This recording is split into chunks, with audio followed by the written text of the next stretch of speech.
I had the very real pleasure to spend some time with today's speaker, Eva Paddock, a few weeks ago, virtually, of course.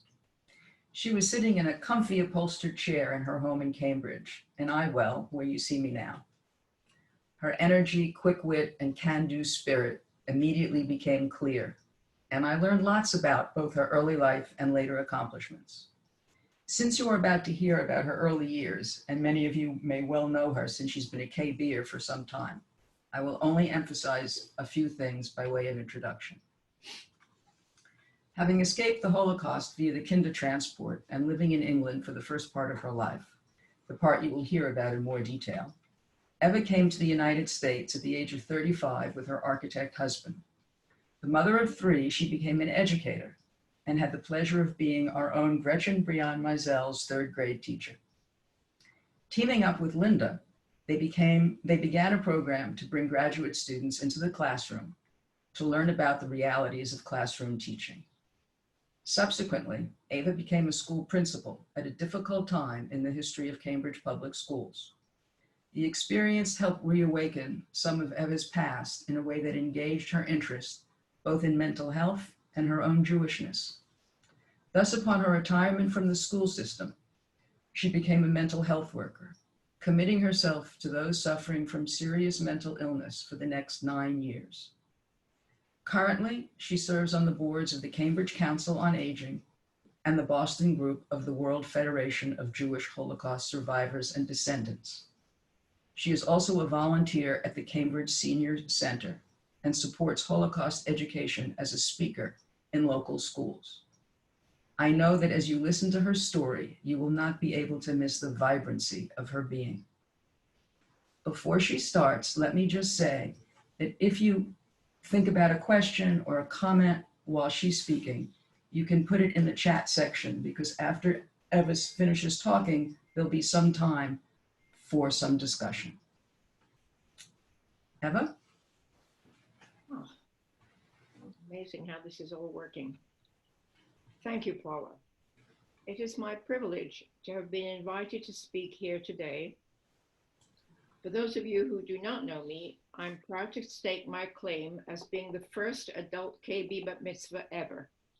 It was in the year 2000, and we were meeting then at the Solomon Schechter School on Wells Avenue in Newton. We've been a very peripatetic group. We had a new banner at the time. It was the Tree of Life. My bat mitzvah celebrated in this community was at the age of 65, my formal reclamation of Jewish identity, but that's a story for a different time. Today, I'm here at our Yom Hashoah service to honor and remember those lost in the Holocaust. But first, I have a confession to make. Had Paula not called me a few weeks ago to talk about her introduction, I might not have shown up. I was stunned when she emailed me to make a time to talk.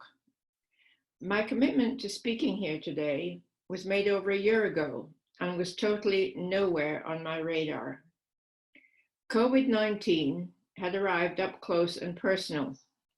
My son and daughter-in-law had both contracted COVID-19 and time had stopped. My brain was wiped clean of everything except the day-to-day. May 3rd? What was that?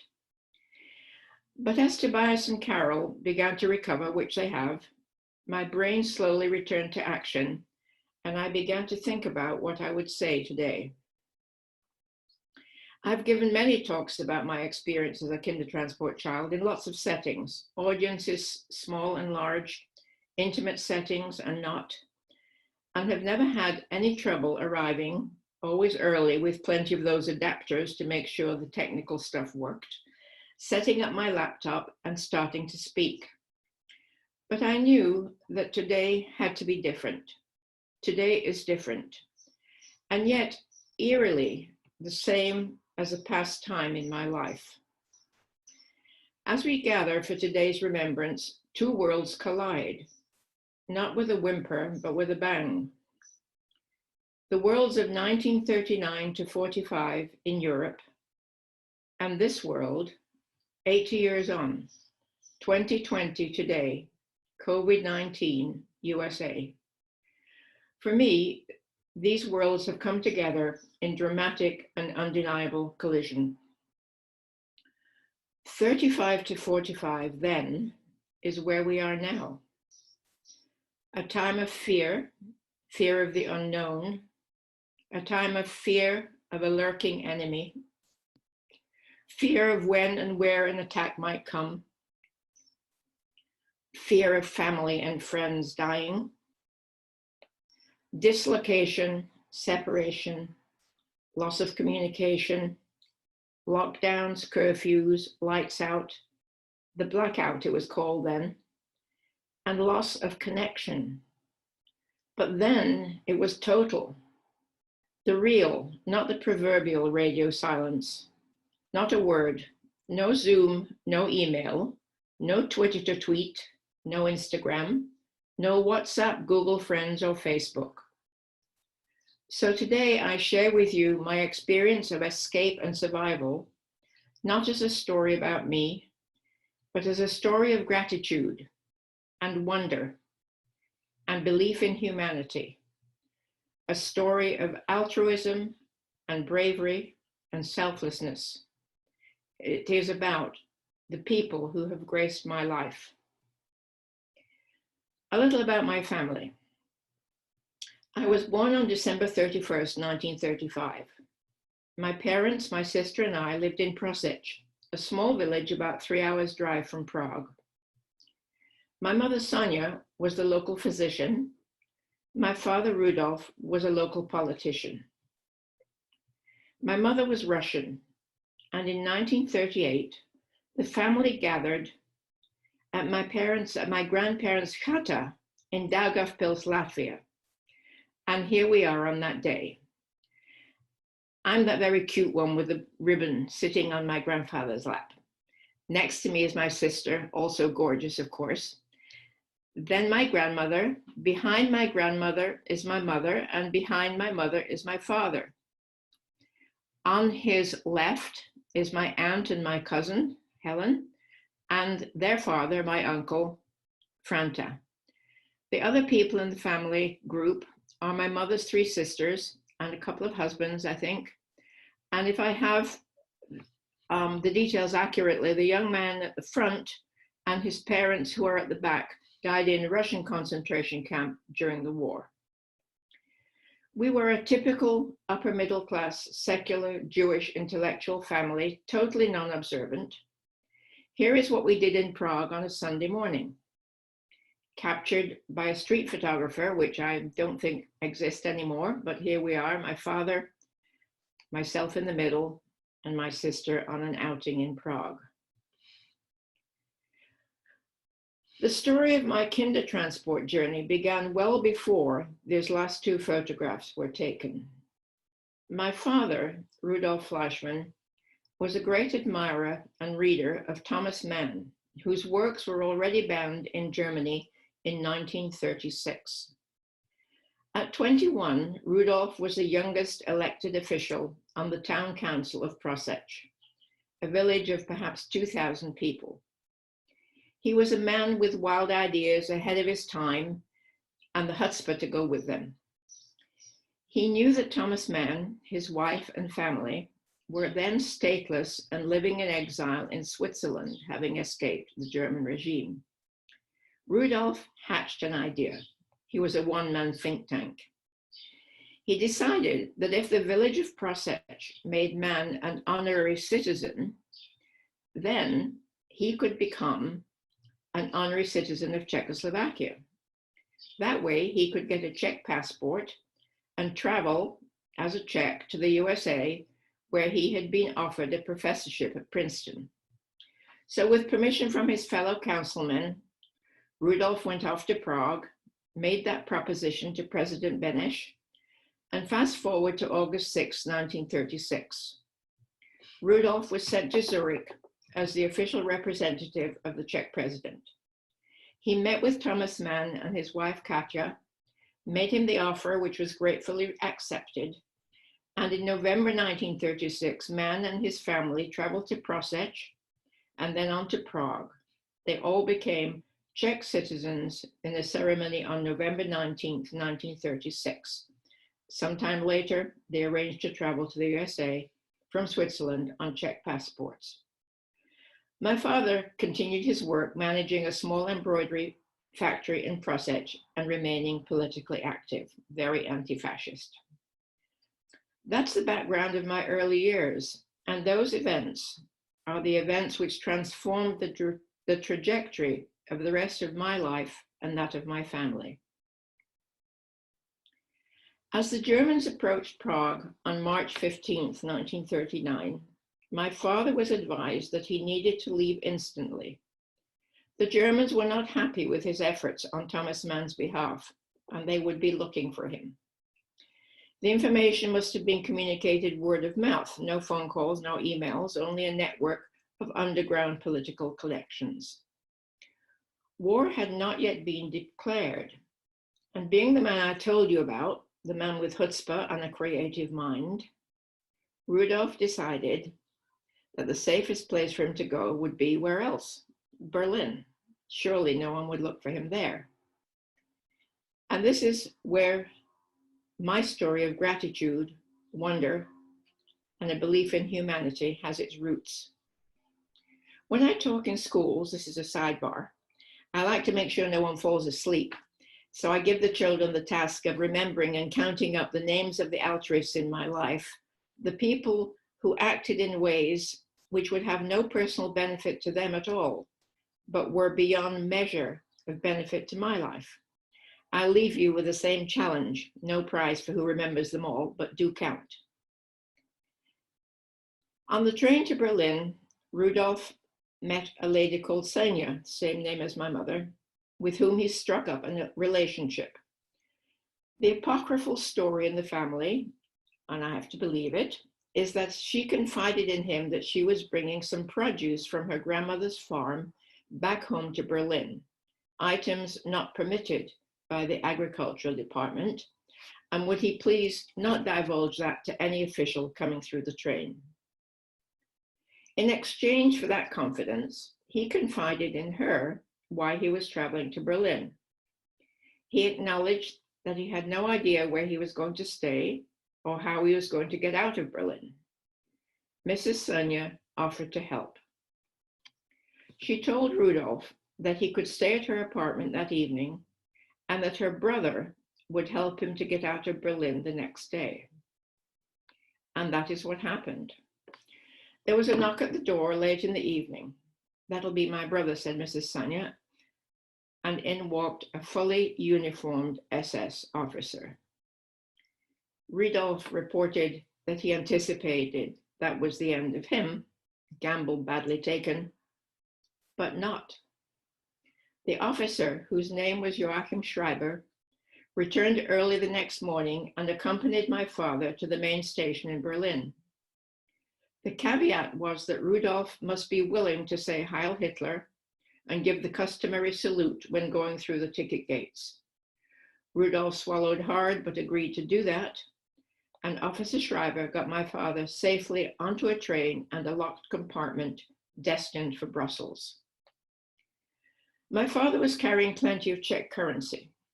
He arrived at the airline ticket to book his flight to London, only to be told that now, March 16th, his currency was useless. Funny money. Czechoslovakia was now a German-occupied territory. The man behind my father in line at the ticket counter stepped forward.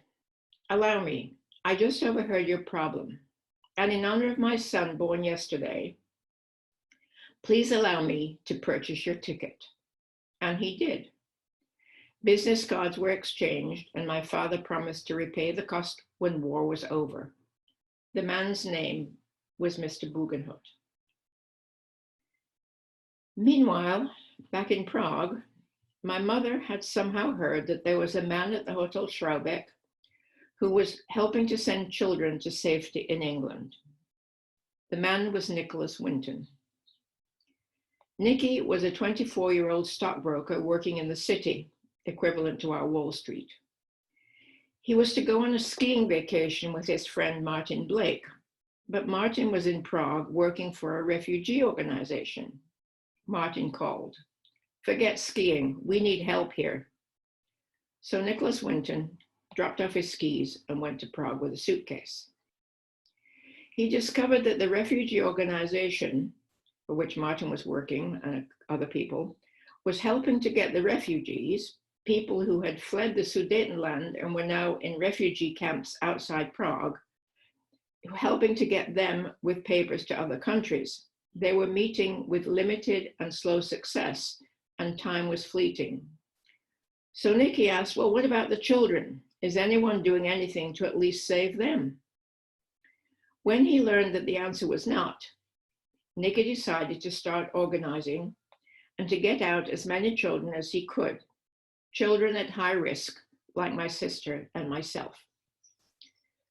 We had two strikes against us. One was the one you know about, Thomas Mann's story, and my mother was raised Jewish in Russia, so both of those would definitely count.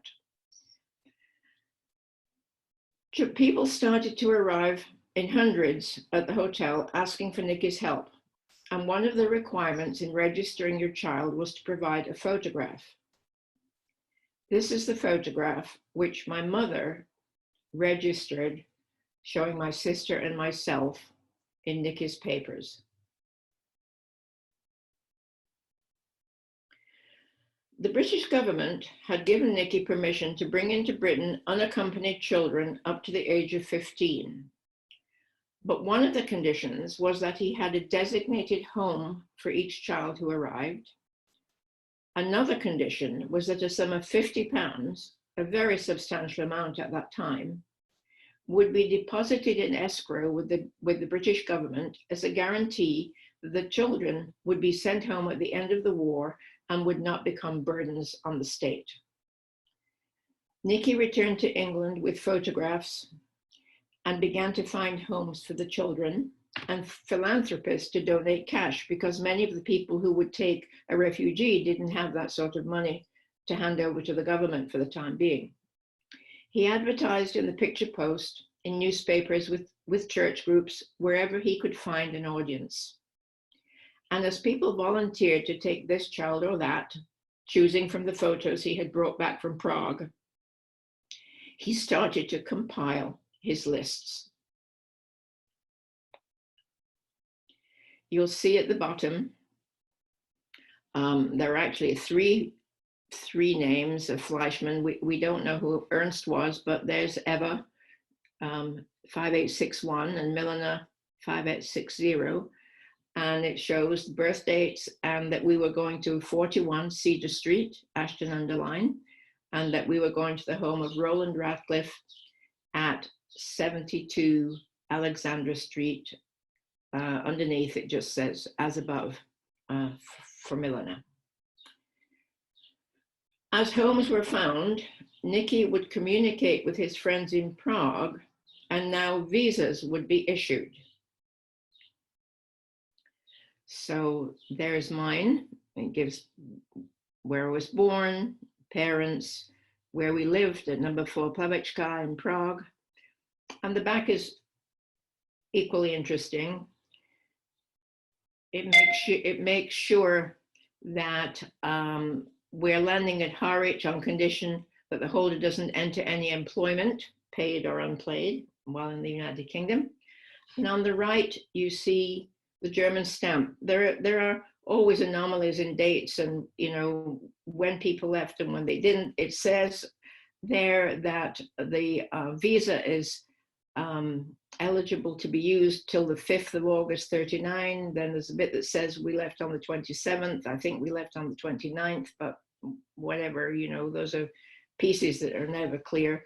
And then at the top, you see that we landed in Harwich on the 2nd of August. So somewhere in there are the true dates. Nicky and his colleagues masterminded 7 trains carrying 669 children from Prague to London between March and September 1939. Milena and I were on the last train to leave Prague. There was one more train fully loaded with 200 children, all of whom had homes to go to in Britain, and it was due to leave September 1st. That was the day a war was declared. The train never left, and from all accounts, nothing more was heard of those children, something which Nicky reported often haunted him for the rest of his life. Millen and I were two of the fortunate ones. In addition to our visas, we also had labels.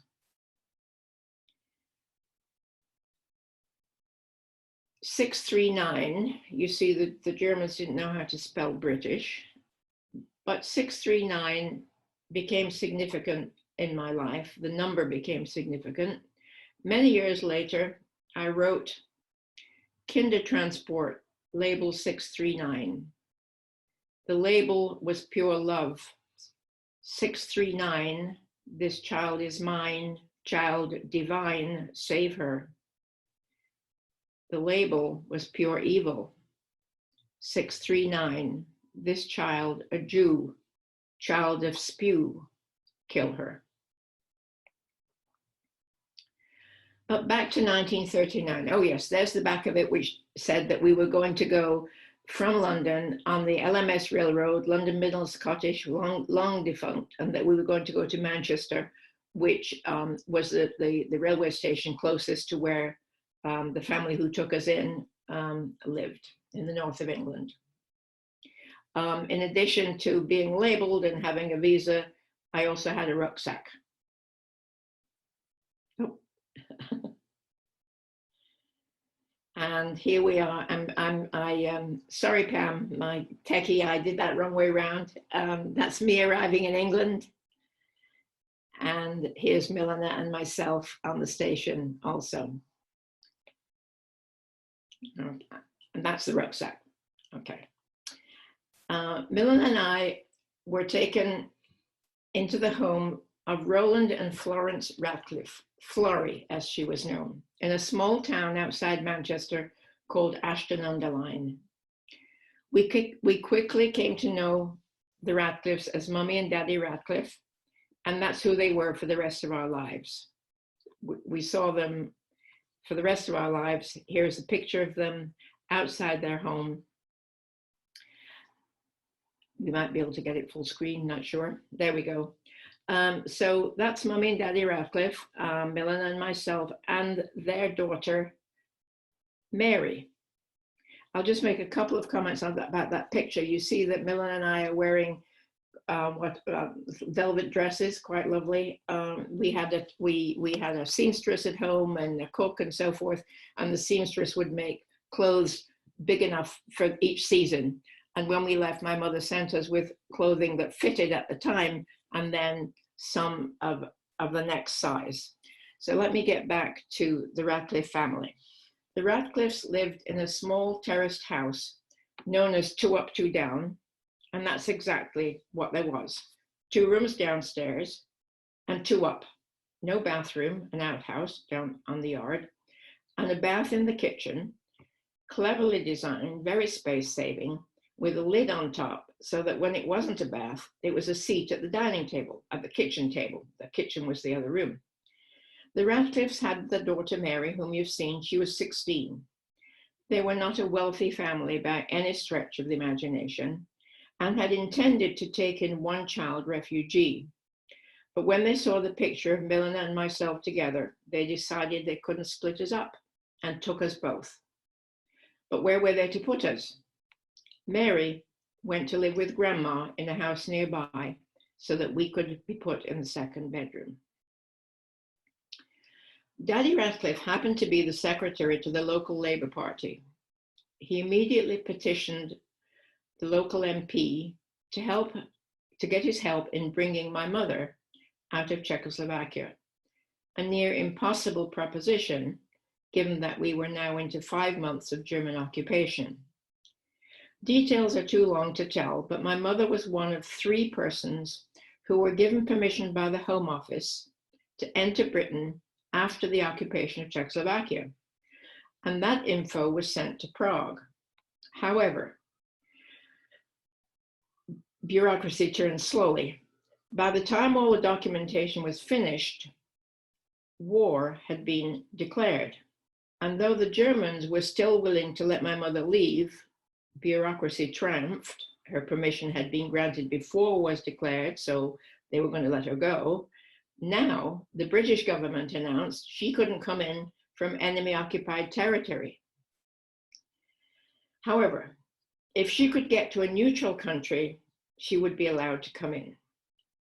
With the help from an international agency, the Nansen Fund, but otherwise in ways we do not know how, Mother got herself to Norway in May 1940, bringing with her one trunk of belongings. The trunk is now being preserved at the US National Holocaust Museum in DC, to which I'm actually giving most of the documents in agreement with my family. They're going to be preserved there in files accessible to family members if they want to see them, but they will be properly preserved in perpetuity, as they say, with other artifacts which are really needed to ensure that people can't deny that these things happened. So we're all very pleased that they're going to be preserved there. Millen and I were one of the very few Kindertransport children who were reunited with their parents. Most never saw their parents again. After my mother arrived in Ashton-under-Lyne, the town in which we were living with the Radcliffes, the local council provided us with public housing, neighbors and members of the Methodist Church furnished the home totally. We had dishes, bedding, furniture, food, toys. We stayed living at 41 Cedar Street until the end of the war, and the Radcliffes continued to be our family's mainstay and support throughout the war years, and we stayed lifelong friends after that. So now you have heard about the many people who have graced my life with bravery, humanity, and altruism. They are the people for whom I'm grateful, to whom I give gratitude today. But before I end, let me go back to three of the people you met earlier in this journey. The SS officer Schreiber, the Belgian gentleman Mr. Bugenhut, and of course Nicholas Winton, later knighted by the Queen to become Sir Nicholas Winton. He was also honored in Israel. He became very well known and very, very much appreciated. In the 60s, my father became a radio ham. For those who don't know what that is, it's a sort of audio Zoom. You get an identifying call signal like today's Zoom address, and you can speak to people all over the world and chat. My father put the word out over his early social network, which is what that was, saying that he would like to find this person who helped him, Joachim Schreiber. A year or so later, he and my mother attended what we now would call a meetup group in Stuttgart, Germany, a group of radio hams who decided to get together for a little vacation and to meet each other face to face because they really just knew each other's voices. There were speeches of welcome and small talk. And then the organizer of the meeting said, "Rudolf, we have someone waiting to meet you." And in walked Joachim Schreiber.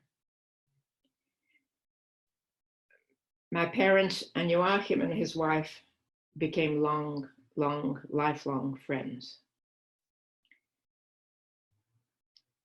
And what of Mr. Bugenhut?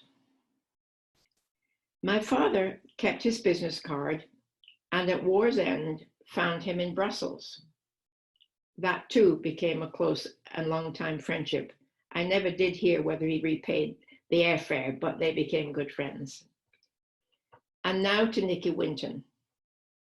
It was, of course, our mother's courage that got us onto Nicky's list.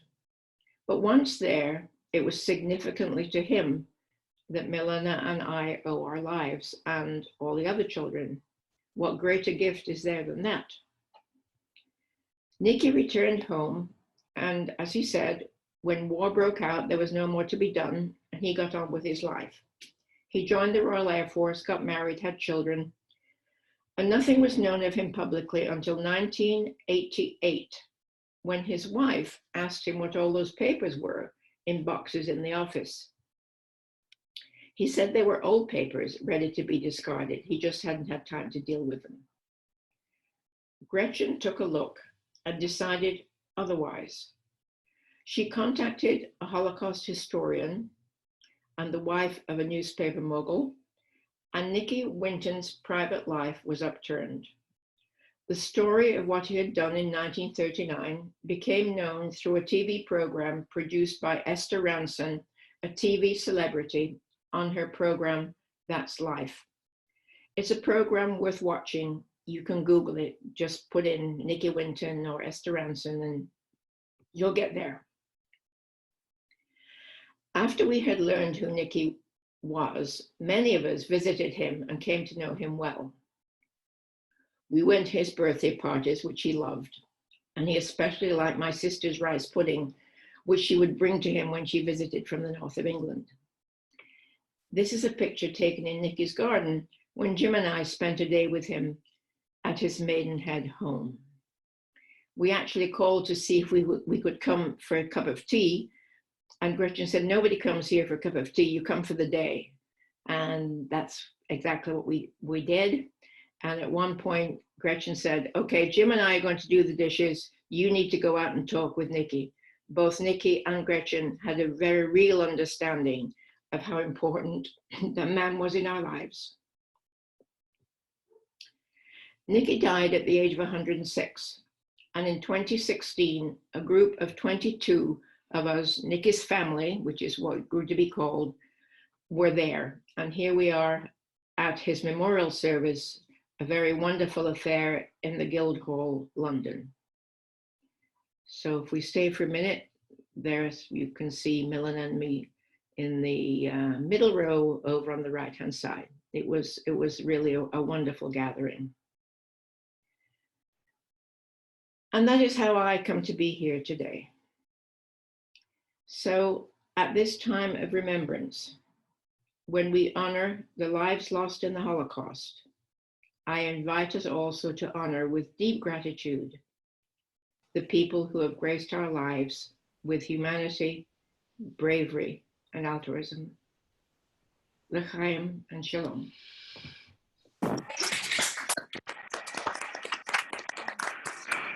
I'm applauding. Thank you so much. Story. Such a marvelous story.